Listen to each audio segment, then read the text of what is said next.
दुनिया की इब्तिदा बहुत ज्यादा खुशी और सुकून से भरी हुई थी, लेकिन ऐसा क्या हुआ था कि एक भाई ने एक खूबसूरत लड़की की खातिर अपने ही भाई को कत्ल कर दिया। दुनिया में पहला कत्ल कैसे शुरू हुआ? आखिर क्यों एक खूबसूरत लड़की को हासिल करने के लिए दो भाई एक दूसरे के दुश्मन बन गए? क्या थी उनकी मुकम्मल दास्तान? हजरत आदम और बीबी हवा अलैहिस्सलाम के जरिए अल्लाह ताला ने इस दुनिया में नस्ल इंसानी का आगाज फरमाया था। इब्तिदा में उनके दो बेटे और दो बेटियां पैदा हुई। हजरत आदम अलैहिस्सलाम के बड़े बेटे का नाम काबिल था और छोटे बेटे का नाम हाबिल। दोनों की तबीयतें एक दूसरे से बिल्कुल मुख्तलिफ थीं। हाबिल निहायत पुरसुकून, नरम मिजाज और अल्लाह से डरने वाला था।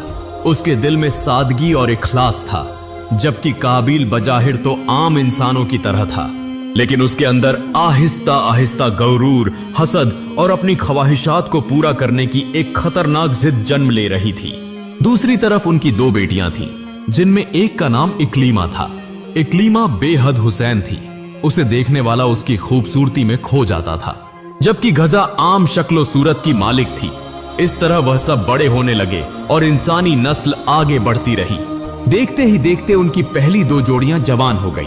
जब उनकी शादी की उम्र हुई तो अल्लाह ताला ने हजरत जिब्राइल अलैहिस्सलाम को हजरत आदम अलैहिस्सलाम के पास भेजा। हजरत जिब्राइल अलैहिस्सलाम ने फरमाया, ऐ अल्लाह के नबी हजरत आदम अलैहिस्सलाम, आपकी औलाद शादी की उम्र को पहुंच चुकी है। अल्लाह ताला ने हुक्म फरमाया है कि आप उनके निकाह का इंतजाम करें। अल्लाह ताला का हुक्म यह था कि एक ही जोड़े के बेटे और बेटी का आपस में निकाह नहीं हो सकता, बल्कि एक जोड़े के बेटे का निकाह दूसरे जोड़े की बेटी से होगा। खबरदार, किसी भी सूरत में एक ही जोड़े के बेटे और बेटी का निकाह न होने पाए। यह बात कहकर हजरत जिब्राइल अलैहिस्सलाम वापस तशरीफ ले गए।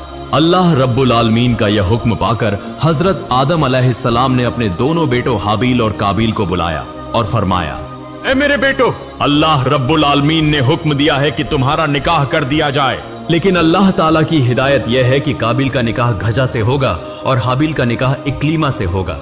अपने वालिद की जबान से यह बात सुनकर हाबिल खामोश रहा, लेकिन काबिल ने शदीद चीखो पुकार करते हुए एतराज किया।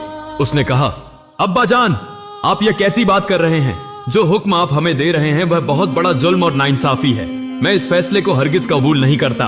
इकलीमा तो मेरे साथ पैदा हुई है, लिहाजा इसका निकाह मेरे साथ ही होना चाहिए, और गजा हाबिल के साथ पैदा हुई है, इसलिए इसका निकाह हाबिल ही से होना चाहिए। इकलीमा बहुत खूबसूरत है, जबकि गजा बहुत बदसूरत है। मैं अपनी बहन इकलीमा के अलावा किसी और से निकाह नहीं करूंगा। हाबिल अपनी बदसूरत बहन गजा से निकाह कर ले और मैं अपनी खूबसूरत बहन इकलीमा ही से निकाह करूंगा।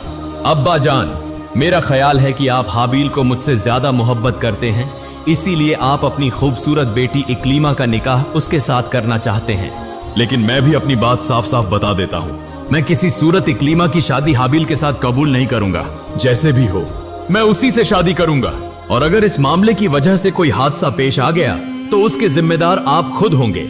काबिल की यह बात सुनकर हजरत आदम अलैहिस्सलाम ने फरमाया, ऐ मेरे बेटे, क्या तुम यह समझते हो कि यह सब बातें मैं अपनी तरफ से कह रहा हूँ? हरगिज नहीं, बल्कि मैं तो तुम्हें अल्लाह रब्बुल आलमीन के अहकामात सुना रहा हूँ, और तुम भी जान लो कि अल्लाह रब्बुल आलमीन ने जो हुक्म दिया है मैं उसे बदल नहीं सकता। एक बार अल्लाह ताला के हुक्म की नाफरमानी की वजह से हमें जन्नत से दुनिया में भेज दिया गया था, लिहाजा अब मैं किसी भी हुक्म की नाफरमानी नहीं कर सकता। ऐ मेरे बेटे, अल्लाह रब्बुल आलमीन के हुक्म को कबूल कर लो, और जिस तरह अल्लाह ताला ने निकाह का हुक्म दिया है उसी के मुताबिक शादी के लिए तैयार हो जाओ। लेकिन हजरत आदम अलैहिस्सलाम की कोई बात काबिल के दिल पर असर न कर सकी।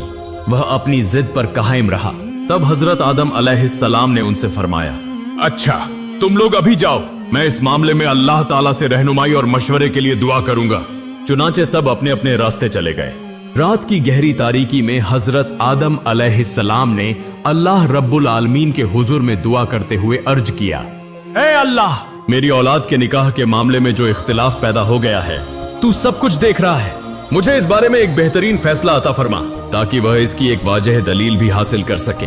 हजरत आदम अलैहिस्सलाम की दुआ के बाद अल्लाह रब्बुल आलमीन ने हजरत जिब्राइल अलैहिस्सलाम को हुक्म दिया, ऐ जिब्राइल, जाओ और हजरत आदम अलैहिस्सलाम को बता दो कि उनके दोनों बेटे कुर्बानी पेश करें, जिसकी कुर्बानी कबूल हो जाएगी। इकलीमा का निकाह उसी के साथ होगा। यह हुक्म मिलते ही हजरत जिब्राइल अलैहिस्सलाम हजरत आदम अलैहिस्सलाम के पास हाजिर हुए और अर्ज किया, ए आदम, आप अपने दोनों बेटों को कुर्बानी करने का हुक्म दें। वह अपनी अपनी कुर्बानियां पहाड़ पर रखाएं, फिर जिसकी कुर्बानी कबूल कर ली जाएगी वही इक्लीमा से शादी करेगा।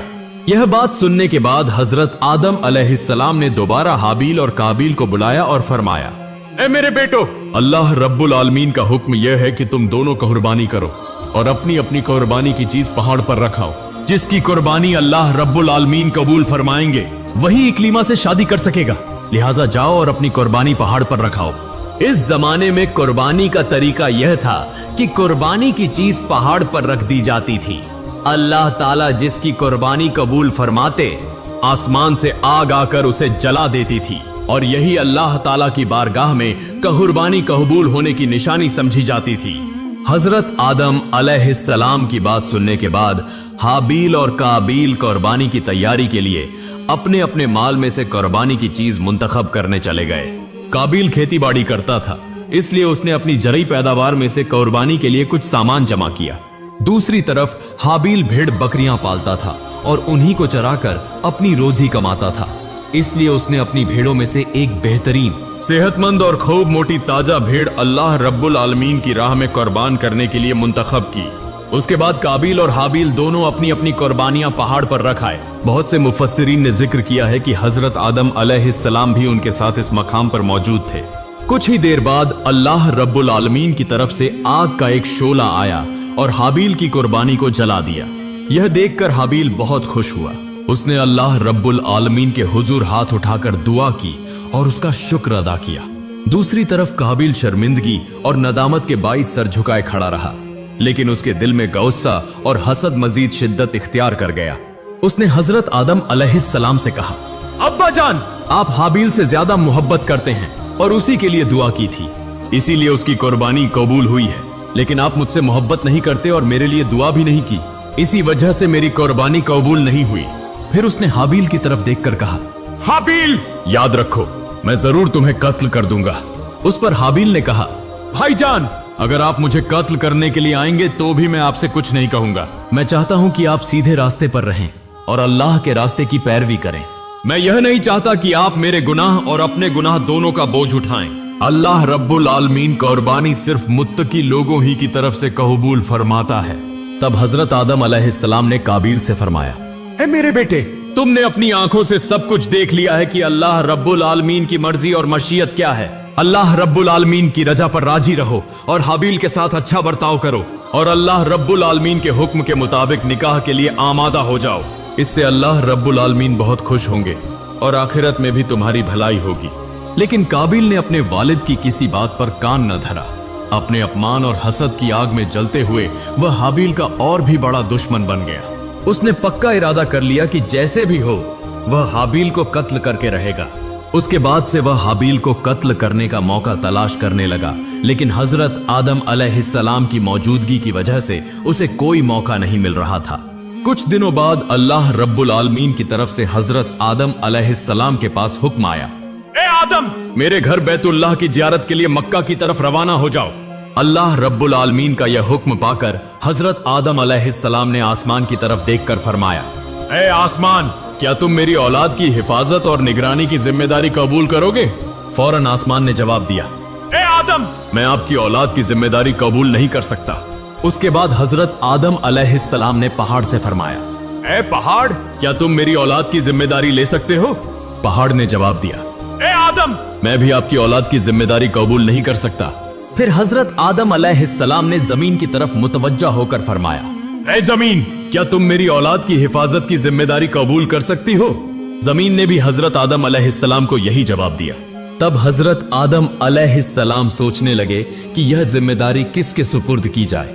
उसी दौरान उनकी नजर हाबील पर पड़ी। उन्होंने फरमाया, ए हाबील, क्या तुम मेरी औलाद की हिफाजत और निगरानी की जिम्मेदारी कबूल कर सकते हो? हाबील ने बगैर किसी तरद्दुद के जवाब दिया, अब्बा जान, जी हाँ, जरूर कर सकता हूँ। आप बिल्कुल फिक्र न करें, अगर अल्लाह रब्बुल आलमीन मुझ पर अपना फजल फरमाए तो मैं यह जिम्मेदारी कबूल करने के लिए तैयार हूँ। उसके बाद हजरत आदम अलैहिस्सलाम और बीबी हवा अलैहिस्सलाम अपनी औलाद की तमाम जिम्मेदारियां हाबील के सुपुर्द करके मक्का मुकर्रमा की तरफ रवाना हो गए। हजरत आदम अलैहिस्सलाम के हज के लिए रवाना होने के बाद काबिल को अपने मकसद को पूरा करने का एक बहुत बड़ा मौका मिल गया। इतने अरसे तक वह अपने वालिद के सजा के खौफ से अपने इरादे को अमली जामा नहीं पहना सका था, लेकिन अब उसे मौका मिल चुका था। एक दिन हाबिल अपनी बकरियों और भेड़ों को चराने के लिए मैदान में गया। कुछ देर बाद जानवरों को चराते चराते वह थक गया तो एक दरख्त के साए में आराम करते करते सो गया। दूर से जब काबिल ने देखा कि हाबिल एक वीरान मैदान में दरख्त के साए तले अकेला सो रहा है तो उसने कहा, मुझे इस मौके से फायदा उठाना चाहिए। हाबिल को कत्ल करने का यह सबसे बड़ा मौका है। चुनांचे वह आहिस्ता आहिस्ता उसकी तरफ बढ़ने लगा, लेकिन वह यह नहीं जानता था कि कत्ल कैसे किया जाता है, क्योंकि इससे पहले किसी इंसान ने किसी दूसरे इंसान को कत्ल नहीं किया था, इसलिए काबिल उस तरीके से वाकिफ न था। उसी वक्त इब्लीस ने इस मौके से फायदा उठाते हुए वहां आकर हाजिरी दी। उसने देखा कि कत्ल करने के मामले में काबिल एक खास मुश्किल में मुब्तिला है, तो वह सोचने लगा, यकीनन मुझे उसकी मदद करनी चाहिए, यह मेरा फर्ज और जिम्मेदारी है। अचानक वह एक इंसान की शक्ल इख्तियार करके काबिल के सामने आ गया। फिर उसने अपनी शैतानी ताकत से वहां एक मसनूई सांप पैदा किया। वह सांप आहिस्ता आहिस्ता इंसान की शक्ल में मौजूद इब्लीस की तरफ बढ़ने लगा। इब्लीस ने जमीन से एक पत्थर उठाया और सांप के सर की तरफ फेंक मारा। नतीजतन सांप का सर चकनाचूर हो गया और वह वहीं मर गया। काबिल यह सब दूर से देख रहा था, लिहाजा कत्ल का यह तरीका देखकर काबिल बहुत खुश हुआ और उसने दिल में पक्का इरादा कर लिया कि वह उसी तरकीब को इस्तेमाल करते हुए अपने भाई हाबिल को कत्ल करेगा।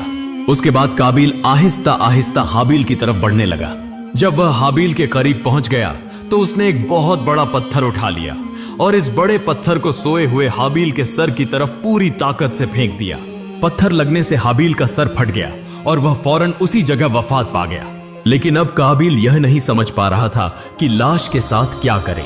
वह यह सोचने लगा कि लाश को कैसे छिपाकर खुद को बेगुनाह साबित करे। उसके दिल में ख्याल आया, अगर हाबिल की लाश उसी तरह यहाँ पड़ी रही तो अब्बा जान को यकीनन उसकी मौत की खबर मिल जाएगी और वह जरूर समझ जाएंगे कि मैंने ही उसे कत्ल किया है। लिहाजा उसने सोचा कि किसी भी तरह अब्बा जान को हाबिल की मौत की खबर नहीं मिलनी चाहिए। उसके लिए जो कुछ करना पड़ेगा करना होगा, और चूंकि लाश का सुराग भी नहीं मिलना चाहिए इसलिए जरूरी है कि उसे कहीं छिपा दिया जाए। लेकिन काबिल यह नहीं समझ पा रहा था कि अपने भाई हाबिल को दफन कैसे करे, क्योंकि इससे पहले दुनिया के किसी इंसान ने ऐसा काम नहीं किया था। चुनाचे काबिल अपने भाई हाबिल की लाश को कंधे पर उठाकर इधर उधर भटकने लगा और सोचने लगा कि इस लाश को खुफिया तौर पर कैसे छिपाया जाए। बहुत से मुफस्सिरीन ने बयान किया है कि काबिल अपने भाई हाबिल की लाश को 1 साल तक उठाए फिरता रहा। बाज के नजदीक वह कई महीनों तक घूमता रहा, जबकि बाज कहते हैं कि वह कई दिन या कई हफ्तों तक उसे उठाए फिरता रहा। जब काबिल अपने भाई हाबिल की लाश को कंधे पर उठाए इस तरह फिर रहा था तो अल्लाह रब्बुल आलमीन ने इरादा फरमाया कि उसे 2 छोटे परिंदों यानी कौओं के जरिए इंसान को दफन करने का तरीका दिखाया जाए। इसलिए अल्लाह ताला ने फौरन उसके सामने 2 कौवे भेज दिए। दोनों कौवे काबिल के सामने आकर आपस में झगड़ने लगे। वह एक दूसरे को अपनी चोंचों से मारने लगे। फिर एक कौवे ने दूसरे कौवे को कत्ल कर दिया। उसके बाद जिंदा कौवे ने अपनी चोंच से एक गड्ढा खोदा और मुर्दा कौवे को उस गड्ढे में डाल दिया, फिर उस पर मिट्टी डालकर उड़ गया। इनसे इंसान को दफन करने का यह तरीका देखकर काबिल अपने दिल में बहुत शर्मिंदा हुआ और दिल ही दिल में कहने लगा, अफसोस, मैं कितना बेवकूफ हूं। मैं तो इस मामूली कौवे जितना भी अक्लमंद नहीं। एक कौवे को इंसान को दफन करने की जो समझ हासिल है वह भी मुझे नहीं। मैं तो इस कौवे जैसा भी ना बन सका। फिर काबिल ने अपने भाई हाबिल को दफन करने के लिए एक कब्र खोदी और उस कब्र में हाबिल की लाश रखकर उस पर मिट्टी डाल दी। हाबिल को दफन करने के बाद वह बिल्कुल मुतमिन और खुश हो गया और दिल में कहने लगा, चलो फिलहाल मैं इस मुसीबत से बच गया हूं। अब मैं अपना मकसद पूरा करूंगा। सिर्फ मैं ही इकलीमा से शादी करूंगा। यह सोचते सोचते वह घर की तरफ जा रहा था कि अभी कुछ ही दूर गया था कि अल्लाह रब्बुल आलमीन ने जमीन को हुक्म दिया, ऐ जमीन, तुम काबिल के जिस्म को घुटनों तक निगल लो और उसे हरकत न करने दो, क्योंकि उसने अपने ही भाई को कत्ल करके एक बहुत बड़ा गुनाह किया है। यह हुक्म मिलते ही जमीन ने अल्लाह रब्बुल आलमीन के हुक्म की तामील की और काबिल को घुटनों तक अपने अंदर धंसा लिया। काबिल ने सैकड़ों कोशिशें की लेकिन अपने पांव जमीन से निकाल न सका। वह समझ गया कि यह सजा अल्लाह रब्बुल आलमीन की तरफ से आई है। यह बात समझकर वह अल्लाह रब्बुल आलमीन की बारगाह में गिड़गिड़ाकर दुआ करने लगा और कहने लगा, ऐ अल्लाह, इब्लीस ने तो मुझसे कहीं ज्यादा गुनाह किए थे, फिर भी तूने उसे अपनी बारगाह से निकाल दिया था, लेकिन जमीन ने उसे इस तरह नहीं निगला। क्या मेरा गुनाह इब्लीस के जुर्म से भी बड़ा है? तब अल्लाह ताला की तरफ से आवाज आई, ऐ गुनाहगार, क्या तुम नहीं जानते कि उसने चाहे जितना भी बड़ा जुर्म किया हो, लेकिन उसने अपने हाथों अपने भाई को कत्ल नहीं किया था। तब काबिल ने कहा, ऐ अल्लाह, मेरे अब्बा जान हजरत आदम अलैहिस्सलाम ने जन्नत में रहते हुए तेरे हुक्म की नाफरमानी की थी और बड़ा गुनाह किया था। तूने उन्हें सजा दी थी, लेकिन इस तरह सजा नहीं दी थी। जमीन ने उन्हें नहीं निगला था। उसी वक्त अल्लाह ताला की तरफ से आवाज आई, ऐ जालिम मुजरिम, तुम्हारे वालिद ने मेरी नाफरमानी करके अपने ऊपर जुल्म किया था, लेकिन तुमने इतना बड़ा जुर्म किया है जो माफ किए जाने के काबिल नहीं, क्योंकि इससे दूसरे का हक जाए हुआ है और तुमने दूसरे पर जुल्म किया है। फिर अल्लाह रब्बुल आलमीन ने जमीन को हुक्म दिया, ऐ जमीन, तुम काबिल के जिस्म को उसके सीने तक निगल लो। फौरन जमीन ने अल्लाह रब्बुल आलमीन के हुक्म की तामील की और काबिल के जिस्म को सीने तक अपने अंदर धंसा लिया। तब काबिल रोते हुए बेबसी के आलम में अल्लाह ताला की बारगाह में दुआ करने लगा, ऐ अल्लाह, तू तो बड़ा बख्शने वाला है। मैंने नादानी में और इब्लीस के धोखे में आकर अपने भाई हाबिल को कत्ल कर दिया। मैंने बहुत बड़ा जुर्म किया है, इससे बड़ा जुल्म कोई नहीं। लेकिन ऐ अल्लाह, तेरी रहमत की कोई इंतहा नहीं। तू बड़ा मेहरबान और रहम फरमाने वाला है। मुझ पर करम फरमा और मुझे माफ कर दे। ऐ अल्लाह, मैंने अपने वालिद मोहतरम से सुना था कि तूने उनके गुनाह को अपने महबूब हबीब मोहम्मद रसूलुल्लाह सल्लल्लाहु अलैहि व आलिहि वसल्लम के वसीले से माफ फरमा दिया था। मुझे भी अपने महबूब हबीब, अपने प्यारे रसूल, अपने महबूब नबी मोहम्मद सल्लल्लाहु अलैहि व आलिहि वसल्लम के वसीले से माफ फरमा दे। फिर अल्लाह रब्बुल आलमीन ने अपने महबूब हबीब मोहम्मद सल्लल्लाहु अलैहि व आलिहि वसल्लम की इज्जत व हुर्मत के पेशे नजर जमीन से फरमाया, ऐ जमीन, काबिल को छोड़ दो। जमीन की गिरफ्त से आजाद होने के बाद काबिल ने दिल में कहा, चलो, जैसे भी हो मैं इस मुसीबत से बच गया। अब कोई रुकावट नहीं रही। मैं इक्लीमा से शादी करूंगा। इक्लीमा से तो मैं ही शादी करूंगा। जैसे ही काबिल ने यह सोचा, अल्लाह रब्बुल आलमीन का एक अजाब का फरिश्ता आया और उसे पकड़ लिया। फिर उसे एक पहाड़ पर कैद करके उसके सर पर एक पत्थर मारा, जिससे वह फौरन मर गया। फिर अल्लाह रब्बुल आलमीन ने उसे दोबारा जिंदा कर दिया। उसके बाद वही फरिश्ता दोबारा उसके सर पर पत्थर मारता और वह फिर मर जाता। कहा जाता है कि कयामत तक वह फरिश्ता उसी तरह काबिल को अजाब देता रहेगा। सहीह मुस्लिम शरीफ में रसूल करीम सल्लल्लाहु अलैहि व आलिहि वसल्लम से एक हदीस मरवी है। रसूलुल्लाह सल्लल्लाहु अलैहि व आलिहि वसल्लम ने फरमाया, कयामत तक जितने भी नाहक कत्ल होंगे, उनके गुनाह का एक हिस्सा आदम अलैहिस्सलाम के बेटे काबिल के नामे आमाल में लिखा जाता रहेगा, क्योंकि वह पहला शख्स था जिसने जमीन पर कत्ल जैसे संगीन गुनाह की बुनियाद रखी थी। जब काबिल ने हाबिल को कत्ल किया था तो हजरत आदम अलैहिस्सलाम हज अदा करने के लिए मक्का मुकर्रमा में मौजूद थे। हजरत आदम अलैहिस्सलाम वापस आए तो हाबिल को न पाकर अपनी औलाद से पूछा, क्या तुम्हें अपने भाई हाबिल के बारे में कोई खबर है? मैं उसे देख नहीं रहा। उनकी औलाद ने जवाब दिया, अब्बा जान, आपके हज के लिए जाने के कुछ दिन बाद से हमने अपने दोनों भाइयों हाबिल और काबिल को नहीं देखा। हमने उन्हें बहुत तलाश किया, लेकिन उनका कोई पता नहीं मिला। हमें नहीं मालूम कि वह कहां हैं और क्या कर रहे हैं। यह सुनकर हजरत आदम अलैहिस्सलाम समझ गए कि यकीनन काबिल ने हाबिल को कत्ल कर दिया है, क्योंकि वह पहले भी उसे धमकी दे चुका था और वह यह भी जानते थे कि इस झगड़े की असल वजह उनके बदबख्त बेटे काबिल की नाहक जिद थी। काबिल की वजह से उन्हें ज्यादा अफसोस न हुआ, लेकिन हाबिल को खोकर वह इंतहाई गमजदा हो गए। फिर उन्होंने अल्लाह रब्बुल आलमीन की बारगाह में दुआ की, ऐ अल्लाह, अगर हाबिल को कत्ल कर दिया गया है तो मुझे उसकी कब्र और उसकी लाश का पता बता दे, तभी मेरे दिल को सुकून मिलेगा।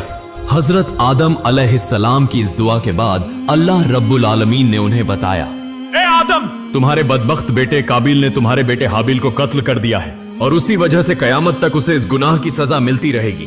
दुनिया में तुम्हारी औलाद में से जितने भी लोग नाहक कत्ल करेंगे, उनके गुनाह का एक हिस्सा काबिल के नामे आमाल में भी लिखा जाएगा। उसके बाद अल्लाह रब्बुल आलमीन ने उन्हें हाबिल की मौत की जगह और उसकी कब्र के बारे में आगाह कर दिया। यह खबर मिलने के बाद हजरत आदम अलैहिस्सलाम वहां गए और कब्र से हाबिल की लाश निकाल कर देखी। उनका सर बुरी तरह कुचला हुआ था और पूरा जिस्म खून से रंगा हुआ था। हजरत आदम अलैहिस्सलाम हाबिल की लाश घर ले आए। अपने बेटे की यह हालत देखकर बीबी हवा अलैहिस्सलाम भी रोते रोते बेकरार हो गईं। फिर उन्होंने फैसला किया कि हाबील की लाश को एक संदूक में रखकर अपने पास महफूज रखेंगे। उसी दौरान हजरत जिब्राइल अलैहिस्सलाम अल्लाह रब्बुल आलमीन का हुक्म लेकर आए और फरमाया, ए आदम और ए बीबी हवा, जो बात आप सोच रहे हैं वह दुरुस्त नहीं। आप किसी मुर्दा इंसान को अपने पास नहीं रख सकते, बल्कि अल्लाह रब्बुल आलमीन का हुक्म है कि आप उसे गौस्ल दें और दोबारा जमीन में दफन कर दें। हजरत जिब्राइल अलैहिस्सलाम की यह बात सुनने के बाद हजरत आदम अलैहिस्सलाम ने अपने बेटे की लाश को दोबारा अच्छी तरह गौस्ल दिया, उसकी नमाज जनाजा अदा की और फिर उसे दफन कर दिया।